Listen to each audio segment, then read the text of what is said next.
किसी कीमत पर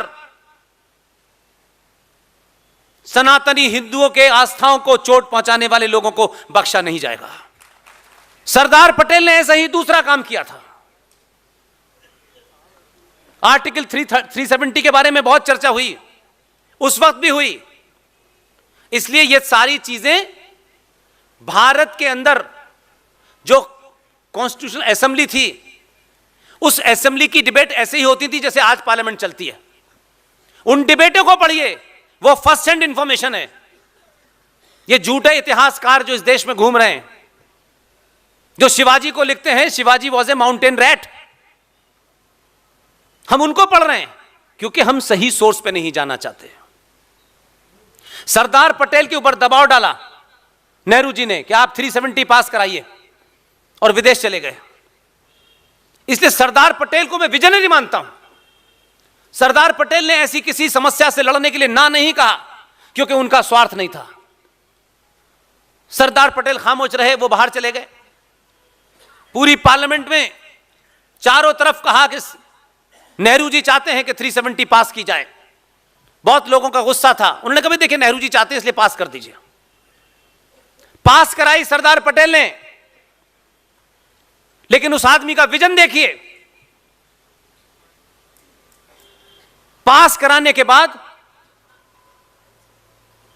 उन्होंने उस हाउस में यह कहा कि इतने लोग इसके विरोध में भी हैं, लेकिन मेरी भावनाओं को ध्यान में रखते हुए, नेहरू जी की भावनाओं को ध्यान में रखते हुए इन्होंने पास तो कर दिया है, लेकिन 370 के खिलाफ जो लोग हैं उनकी भावनाओं की भी कद्र करनी चाहिए।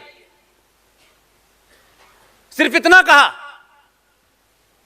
और समझदारी का काम यह किया कि धारा 370 पास करने के बाद जब जोड़ी तो यह कहा कि बहुत सारे लोगों की इससे एक राय नहीं है, उनकी राय को क्या जगह दी जाए। तो धारा 370 जब पास हुई तो उसके नीचे ब्रैकेट में लिख दिया इट इज टेम्परेरी।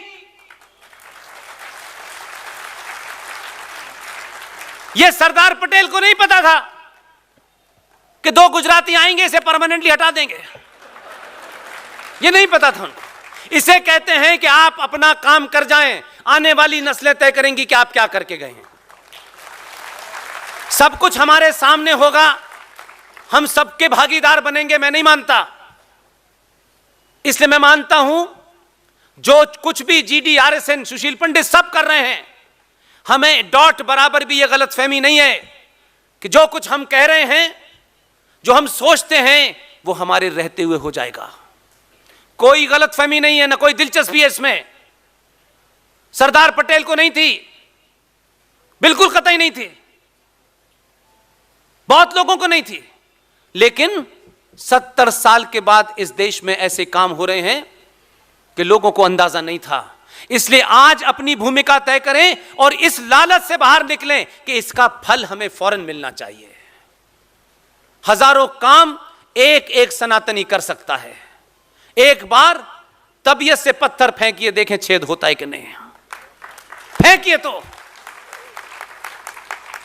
आप ही की पार्लियामेंट के अंदर मुझे पूरी उम्मीद है 24 से पहले कुछ काम होने हैं। इसलिए मैंने कहा कि आज आपको जो मौका मिला है उसे मेरे तेरे में मत गुजारिए, पद के चक्कर में मत पड़िए। जिस दिन पद मिल जाएगा मुंह बंद हो जाएगा। भारत की पार्लियामेंट में 1952 में एक घटना घटी। घटना इतनी जबरदस्त थी कि फूल वाले चाचा प्रेशर में आ गए।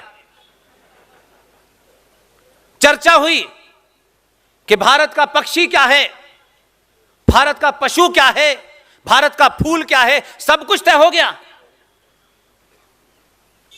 उसमें से कुछ विद्वान जो बड़े कैलिबर के लोग थे, जिन्हें इस बात की चिंता नहीं थी कि अगला चुनाव जीतना है, उन्होंने कहा कि आजाद भारत का कैलेंडर किसी मजहब के रहनुमा से क्यों शुरू होगा, बिफोर क्राइस्ट और आफ्टर क्राइस्ट। क्या 2000 साल पहले कैलेंडर नहीं था? वो कैलेंडर कैसा होगा? तो जब यह दबाव बना तो उस वक्त भी पार्लियामेंट में अनजान हीरो, अनजान नेशनलिस्ट थे, उन्होंने कभी अपना बखान नहीं किया, बच्चों की वसीयत करके नहीं गए, करोड़ों रुपया उनके पास नहीं है, इसलिए वो जो अच्छा काम करके गए हैं आपको मिल नहीं रहा है। लेकिन क्योंकि ढूंढने की निगाह आपकी नहीं है और मेरी टीम की निगाह है, इसलिए मुझे ऐसी चीजें नजर आती हैं। 22 मार्च 1952 को जब संसद में इसमें हलचल हो गई तो फूल वाले चचा को लगा कि ये तो सभी लोगों ने सवाल पूछ लिया है। तो जैसे आज की परंपरा है कि कोई घटना हो जाए तो मुख्यमंत्री आएंगे कि भाई हमने इस पे कमीशन बिठा दिया है। वो कमीशन बैठते ही लेटता कभी नहीं है, और वो लेट जाता है तो फिर लेट जाता है, फिर कभी उठता ही नहीं है, उसे पता ही नहीं चलता कि कौन सा कमीशन कब बना था। लेकिन जिंदा समाज, पंडित नेहरू ने पार्लियामेंट के अंदर घोषणा की कि मैं कैलेंडर सुधार समिति बनाता हूं। उनको लगा बना दो, और देश के जाने माने साइंटिस्ट प्रोफेसर मेघनाथ साहा उसके चेयरमैन बनाए गए। इलाहाबाद यूनिवर्सिटी के 2 टीचर बनाए गए। महाराष्ट्र से एक अखबार निकलता है केसरी, उसके संपादक को 7 लोगों की एक कमेटी बनी। 7 लोगों ने साइंटिफिक तरीके से तथ्यों पर एक रिपोर्ट दी। रिपोर्ट पे चर्चा हुई, इतने जबरदस्त तथ्य, लॉजिक, रीजन, साइंस के साथ, जिसको हम लोगों ने पौगा पंठी बना दिया है। उनमें से क्या तथ्य दिए उन्होंने, जबरदस्त डिबेट है, आपको एक एक शब्द में लगेगा इतिहास बोल रहा है। तथ्य दिए और कहा कि भारत का कैलेंडर 7 संवत से होगा। कुछ लोग फौरन खड़े हुए, ऊंचे पजामे वाले, यह कैसे हो सकता है, जो कैलेंडर है वही चलेगा। उन्होंने कहा कि 2000 साल पहले भी कैलेंडर था, किसी मजहब के रहनुमा से कैलेंडर तय नहीं होगा, ये तथ्यों पे है, ये गणना पे है, ये मूवमेंट पे है, ये प्लैनेट्स के उस पे है।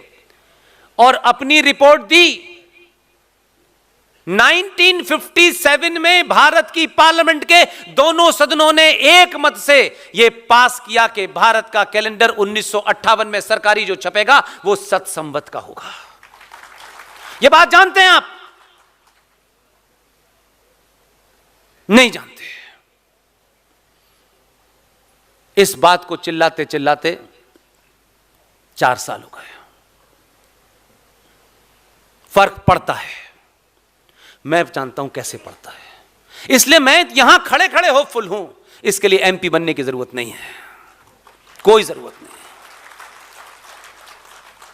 मुझे कोई एमपी बनने का शौक नहीं, क्योंकि मुझे मालूम है उसके बनने के बाद कुछ नहीं हो जाऊंगा, कुछ नहीं होने वाला।